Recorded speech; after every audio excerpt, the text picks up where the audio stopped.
Hey guys, welcome to this week's podcast episode. And I've got John David here, and he's a crisis communications and media relations expert and author coming out of Miami. And he's got decades of experience talking about expertise in crisis communication, which is really interesting. And I'm really happy to have him on the show. John, welcome. Thanks so much for having me. I really appreciate it. Yeah. Appreciate it. Yeah, this is you're the first guest of to specialize in this type of area. So talk about how you got started, and we'll dive right into the conversation. Sure. I've been a public relations consultant for my entire career, going on 30 years almost. And so I started off as a traditional publicist, which, back in the 1990s was a different job before the internet. And when you had daily newspapers were dominant and radio stations and TV stations were dominant. You had national magazines, national newspapers, that sort of thing. And since that's evolved, so I'm not really a traditional publicist anymore. It's that sort of job has changed so dramatically. What's happened is that I've seen a lot, and over the years, had lots of clients that have been in interesting situations. And a few years ago, I wrote a book about online reputation issues, and that stemmed from me getting calls from clients who are having problems online. And that's why I wrote the book, because I kept getting all these different types of problems. And I was like, okay, I'm not sure how to solve them, but I'll try to figure it out. And then I ended up writing a book about it. And I've continued to do. And as you get a little more senior in the PR business, you've seen more, you understand more. And it's evolved into that I have a crisis management practice. So I deal with a lot of I have clients that when they're having problems, when they're having issues, different types of issues, they call me. And so we have to figure out how to handle those types of situations. Mm, And so that's where I am right now in my mm. business world. Yeah, really interesting, and it brings up a lot of questions that the audience may be interested in. First thing, when you said when you used to get woken up and with certain types of problems, like kind of categorize these problems. What is it, like a Paris Hilton, or is it like a Donald Trump, or what is this crisis that you're describing? So I think crisis is relative, right? So one organization's kind of embarrassing situation could be an existential crisis for another type of organization. Uh-huh. And so the example I like to use is, imagine that you're sitting in a franchise restaurant, like fast food restaurant, McDonald's or Burger King or In-N-Out or whatever in your area, and a mouse runs across the floor. Now that's a problem, right? It's a problem. It might hurt that local restaurant, the local McDonald's or the local In-N-Out burger, whatever it is. It's embarrassing for them, but they're going to fix it, and it's not going to really impact their bottom line. It might hurt that local franchisee or whatever for a little while, but it's not going to be like national news. It's going to impact the stock price. But if you have a local restaurant, if you run a mom and pop Italian place or whatever, and a mouse runs across the floor, that could be an existential problem. That could put you out of business. And that's the difference. That a crisis is relative. So one company's major crisis could be another company's nothing crisis. So every business, I think, has to have some plan in place to understand, like, what is it that could happen to them that could turn into something that could become enough to impact the business, enough to be existential. And I work on a number of different industries, and every industry is really vulnerable because it's so easy to get information out these days. You have a phone in your pocket, you can go onto Twitter/X or whatever it's called today, and you can post information instantaneously that the whole planet can see. And you can make a video, you can be truthful or you can be dishonest, you can be all these different things. And those communications channels, the fiber optic cable and the Wi-Fi, doesn't care. It's just going to say whatever you say. It's going to post whatever you say is posted. So every business has a level of vulnerability to being in a crisis situation because it's so easy to get information out these days. Mm. Yeah, really interesting. It reminds me, especially after COVID, I started just asking myself, like everything I do, when is the last day? Like when is it time to always thinking ahead? And my crisis is people going on leaving a negative review, but by that time I'm actually doing a lot of different things. So it's like that way you can combat misinformation, disinformation. So the next question I have for you is, especially with, you mentioned social media, and then there's this area of misinformation and disinformation. And then also, on top of that, you're going to have AI, which is going to pour gasoline on the fire. Where is this applicable? You mentioned franchise, mom, pop. Is it politics? Also, there's a lot of distrust with mainstream media, given there's they feel like it's propaganda. So how does this factor and play in? So yeah, there's a few questions in there. So I think that I'll start with one is saying that what I think every company, every business should do, and then we can talk a little bit about social media, and then we can talk about fake news, so kind of that kind of thing. But like every company, so like I said, a crisis is relative. So if you think about, if you're running your business, think about, okay, what could be a problem for me, right? If you're a bank, or if you hold anybody's personal information, then you should be worried about privacy issues, or a cyber attack, or a phishing attack that compromises your data, right? If you have a big company and you have a lot of people, you might want to also be thinking about what happens if you have a human resources problem. There's a sexual harassment claim, or you have a succession issue. That, like, what happens if your CEO decides that something happens to your CEO? Who's going to be in charge after that, if that person decides to leave, or if something happens to that person? There's a million different things that can happen to a business, and most business owners think about it. Most business owners say, oh my gosh, I hope this is my worst case scenario. So think a little bit about, okay, what could happen to your company, and what would that problem be? And it depends on the industry you're in. I do a lot of work in real estate. You have companies that go and they go buy a piece of property. They want to build a building on it. And the people who own the buildings next door, they don't want it to be they don't want it to be that tall. They don't want it to be that close. They're not happy about construction. There's going to be noise. There's going to be dust, whatever. And those types of things can turn into a viral problem. So it switches next gear, social media. You should also be concerned about how you should be monitoring how your business is being perceived online. If folks are looking at your online reviews, then you should be making sure, as best you can, that your happy customers are leaving positive reviews. You want to have you want to try to influence that process as much as you can, because in many businesses, that's the first place people go. Now, it's not every business, but it's in many businesses. And also, if it's really negative, and if you have a lot of negative stuff, it can really impact your business. So that's number two, is look at your social footprint and how you're being perceived. And then at the same time, when you get into social media and you start talking about politics and everything else, you and I have just met. I don't know where you fall on the political spectrum.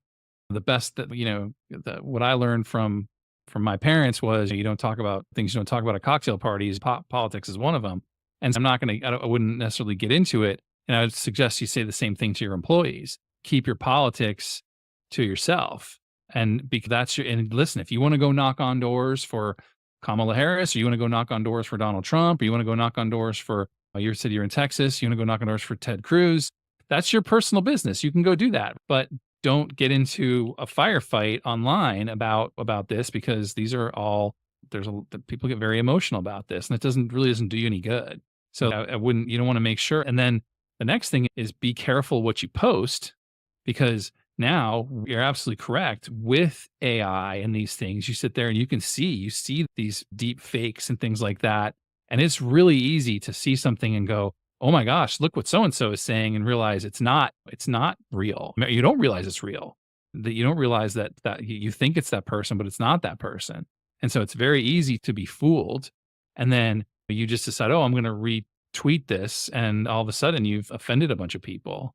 And ultimately what we're trying to do in business is we're trying to be good business people, and we're trying to serve our customers. We're trying to be authentic, as everybody wants to say. But at the same time, you don't want to do something foolish that ends up impacting your business, because those things happen. That you see them all the time. Somebody says something, makes a mistake online, and then all of a sudden they're out of work because their boss says, listen, you said this incredibly offensive thing, or you repost this offensive thing, and it doesn't reflect properly on our business. And if you're in Florida like me, or you're in Texas and it's an at-will state, I think Texas is an at-will state, they can let you go, and you really don't have much you can do about it.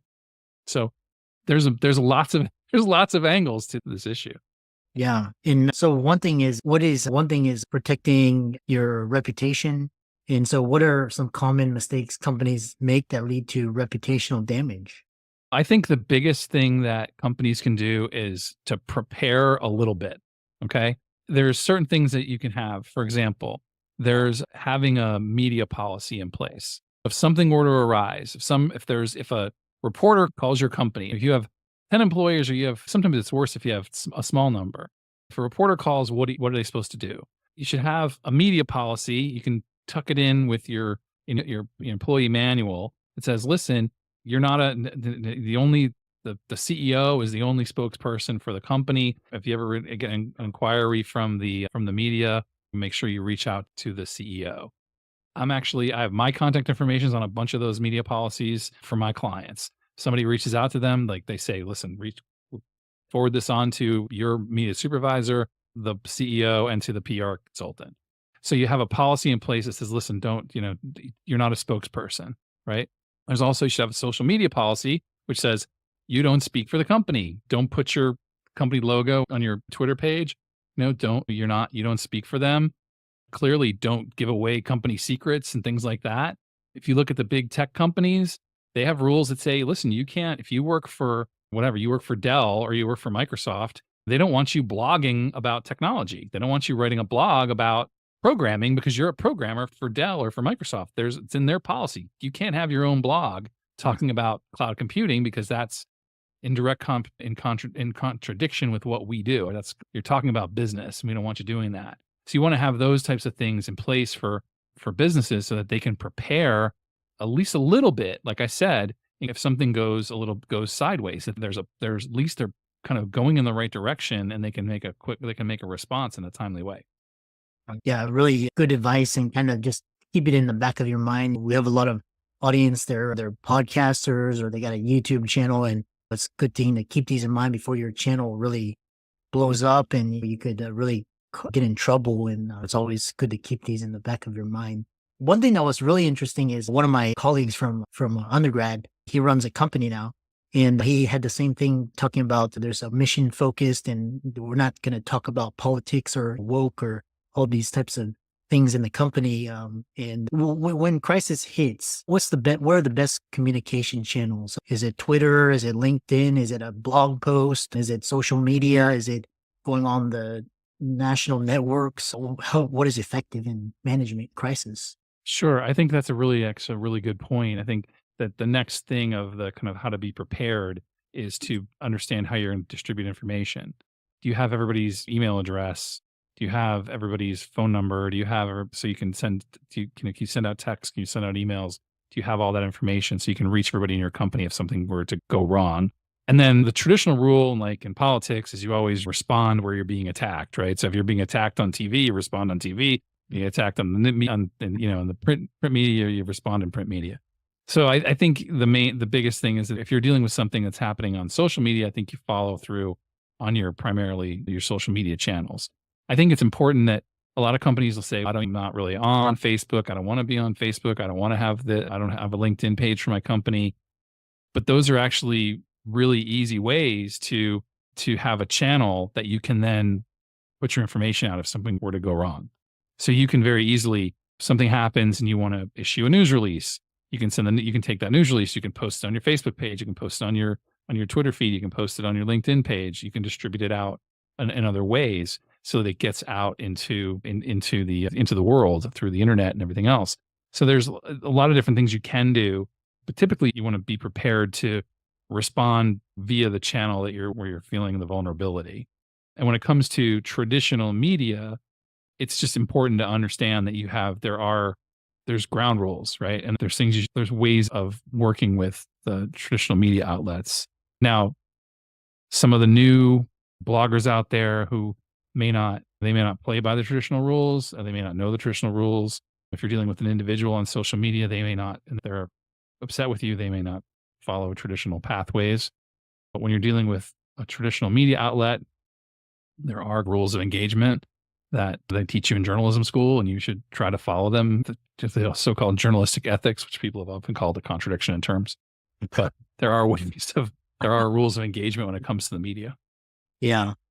The other question I have is what is the role of the traditional media in times of these? Because now there's a large public distrust and there's growing distrust, and a lot of like my nephew, like Gen Alpha, Gen Z, they get their information from TikTok, these short TikTok videos. And so how do you tell what's real, what's not? You listen to these political campaigns. He said this, she said this. It's just all it just gets muddled up. So how do you Sure.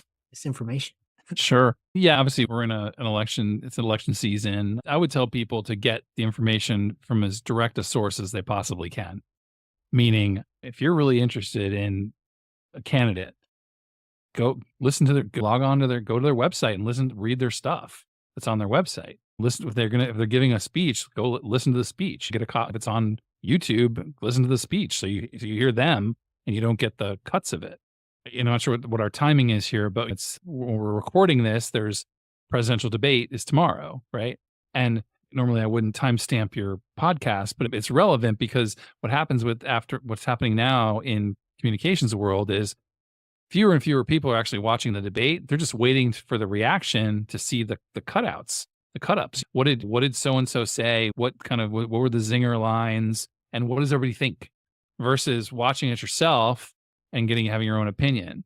So I think if you really want to get people to try to get the information as directly as you possibly can. So you can get information from the actual source, get it from the source. Because what's happening, what's changed a lot in journalism is that the lines have gotten blurred, and there was a time when journalists were really trying to report the news and they really wanted the facts, and they were just trying to get the facts and tell you the facts. And now, particularly with like cable news, it's facts with spin. And then they bring up here's a soundbite, and then we're going to give you 2 or 3 different people's opinion on the soundbite. And would they be better served with just playing more of the actual speech versus having somebody talk about the soundbite? That's a ratings question for which I would probably lose that argument.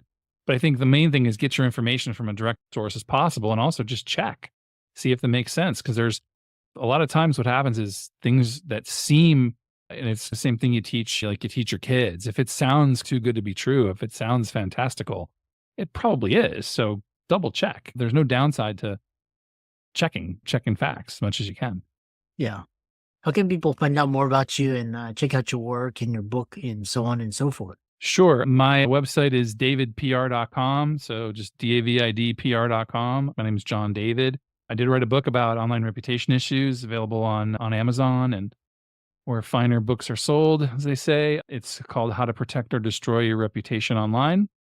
And I'm very accessible guy. If anybody has a question or they need it, or they're looking for some advice on how to deal with the situation, I'm always happy to talk to people. And if I can't help them, I'll point them in the right direction as best I can. I've been a communications guy for a long time. It's my career and I enjoy it. It's interesting stuff to me always. So if anybody ever wants to bounce an idea, give me a call. Yeah, I love that. And for the audience, be sure to check out John's resources, give his socials a follow, and thanks so much for coming on.